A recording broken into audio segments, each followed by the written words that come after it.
Hello, my sacral beauties. Welcome to the She Sacral podcast, where we focus on burnout recovery through the power of sacred pleasure. So welcome. We've been diving in and talking about the burnout archetypes using the Myers-Briggs personality framework. Now, if you're not familiar with that, then definitely check out the first episode of this series that breaks down how this personality framework works. But for this episode, we're going to dive into the personality type ESTJ. And your burnout archetype is the workaholic.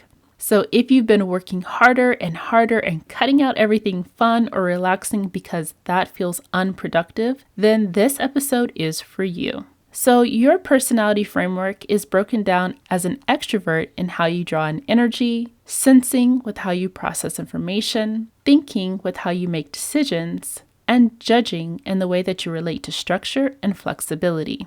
Your sacred strengths as an ESTJ is that you are structured, dependable, and a powerhouse when it comes to execution.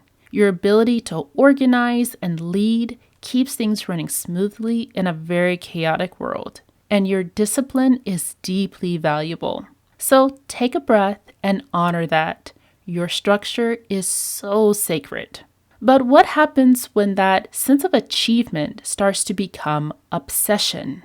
This is where burnout creeps in. You may measure your sense of worth by output and performance. You tend to cut out fun, hobbies, and intimacy because they feel like a waste of time. And rest feels like failure. So you just keep doubling down on work. Some clues that your body will send you when it's under more stress may look like jaw tension, cortisol belly, insomnia, and constant fatigue. But let's dive in a little deeper and talk more about how your nervous system may perceive this level of stress. We tend to have about 4 survival coping mechanisms when it comes to fight, flight or flee, fawn, or freeze. For your personality type, you may tend to go into fight mode and it will be in overdrive. This can cause for cortisol to start flooding your system 24/7. So you might armor up with control when you feel vulnerable or behind on work.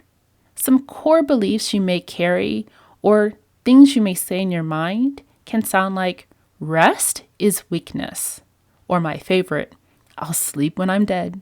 Pleasure equals wasted time, and success equals safety. Some root causes that may structure your belief system could be a childhood message to tell you that when you work hard, this equals worthiness. You may have been praised for being disciplined and being highly productive. So you may have learned an identity for yourself is to be the achiever. A generational belief that could have been passed down to you from your parents or grandparents is that you either hustle or you lose. Some core fears that may align with your personality type could be a fear of losing control, a fear of failing publicly, or a fear of being seen as incapable or inadequate. Now, I often ask myself, what's the burnout trap here? Because sometimes we may just be doing fine, but then we find ourselves in a vicious cycle. So an example could be that you cancel dinner with friends to finish just one more project. But now it's midnight again. And that vicious cycle starts and it continues. So let's do a little reframe. Pleasure is not the enemy of success. When you feel good in your body, when your body feels safe and your body feels relaxed and you feel at ease, that's going to keep your energy sustained for you to succeed. Success without fulfillment is still failure. And that's one of the quotes that always stuck with me. Have a little fun. It's okay. I know that you're afraid to have too much fun and lose control, and now you're off track and now you're behind, and then we kind of spiral into all these other fears where it's like, now I'm behind and now I'm losing and now I'm going to lose money. I'm going to lose my sense of survivorship. No.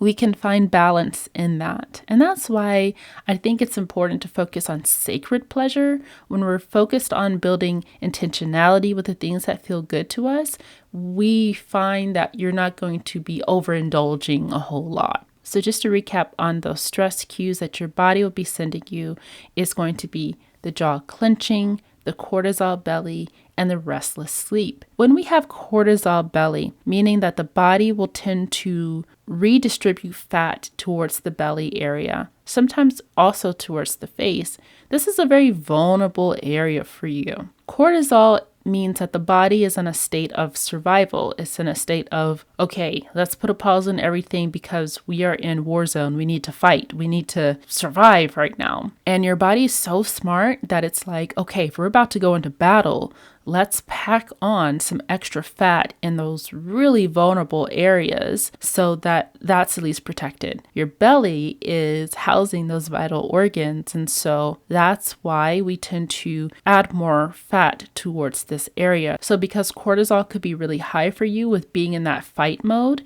you may notice a little extra belly fat. Your sleep may get a little restless, tossing and turning a lot, waking up in the middle of the night, having heart palpitations that are waking you up is a result of having a lot of cortisol. Progesterone is a hormone that's activated in the second half of your cycle, but it's primarily there to help you produce life. So when your body's in high survival mode, the body's going to prioritize survival over reproduction. So it's going to drop that hormone quite a bit. And that can create a lot of irregular cycles, that can create a lot of mood instability because progesterone keeps you nice and chill, keeps you feeling calm. So if you notice you may have PMDD, that could also be a reason as well. You may also run into adrenal fatigue, meaning that no matter how much you sleep, you still wake up feeling tired. Your adrenal glands are just in overdrive. It's constantly producing cortisol. And eventually you get to a point where you don't have that nice fluctuation where you feel alert, you feel awake, and you feel energized and you're going throughout the day. And then it slows down and you wind down and relax. So eventually you just get to a space of always feeling tired. Now, from a sacral energy standpoint, creativity and sensuality can start to fade when we're under that sense of trying to constantly control things. Some burnout habits for you can look like overscheduling for every single moment of work, cutting out joy and intimacy because it doesn't feel productive, refusing to rest even when you are clearly exhausted, and equating your sense of worth with effort. So I want to dive into that part a little bit more on equating worthiness with effort and output. That can be really tricky and cause such a strong illusion in the mind because if you are putting your sense of worthiness on how much you do, but you see other people maybe don't put in as much work but get praised for what they're providing, that can create so much anger and resentment and frustration for you because you have your sense of worthiness on the level of output. Other people can't see or feel your effort. The only way they can see that, and they still really can't see it, is if you are constantly putting yourself out there, you're letting people know, hey, I put in 100 hours on this, or you're documenting the amount of effort that you're putting in for things. And even then, if you're creating something or putting something out to sell, people just buy things that resonate with them.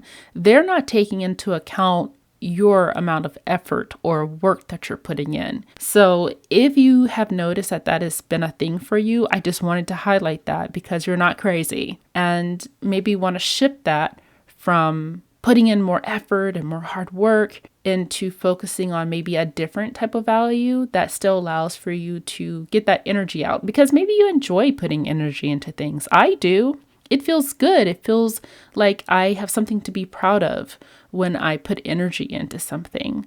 But maybe you can shift the value from effort to quality or effort to resonance. And that requires for you to have other different kinds of skills. All right, so now that we did a little dive into that, I want to share with you a couple little rituals that you can do. And a micro ritual that I think would be perfect for you is to do a pleasure block. So I know that you're really structured and you like to be productive, But I want you to schedule maybe just 2 pleasure meetings this week on your calendar and treat them as non-negotiable CEO level appointments. Okay, you're going to take yourself there. And I want you to start reframing pleasure as work. Again, because it's structured for you, you're going to set a time frame on it. Maybe it's even just 30 minutes, whatever it is, just 2 meetings on your calendar to say, okay, I am making this a priority. Because when you make pleasure a priority, others start to prioritize you. And then one more pleasure ritual that I want to share is maybe just do 5 minutes of doing some deep sensual breathing. So let's just take maybe a few seconds and let's take a deep breath in and exhale. And gently just touch your arms and your shoulders. Give yourself a nice big hug and release. Doesn't that feel good?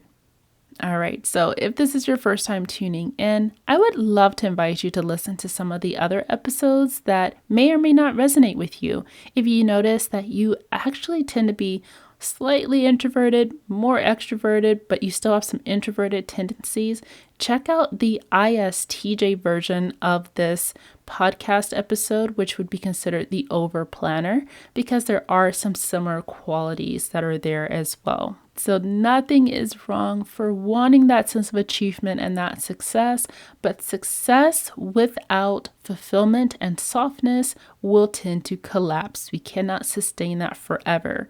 So start by honoring pleasure as sacred work. For more rituals and tools to restore your energy, you can start your 30 days of pleasure rituals by joining us at shesacred.com. And if you're looking for deeper one-on-one support where we will dive in more on your burnout archetype and figure out what stage of burnout you're in, we can absolutely do that together and provide you with deeper personalized guidance to help you recover from burnout. Your ambition is beautiful, it is divine, but your body deserves tenderness too. Thank yourself so much for showing up today, and thank you for tuning in to She Sacred Podcast.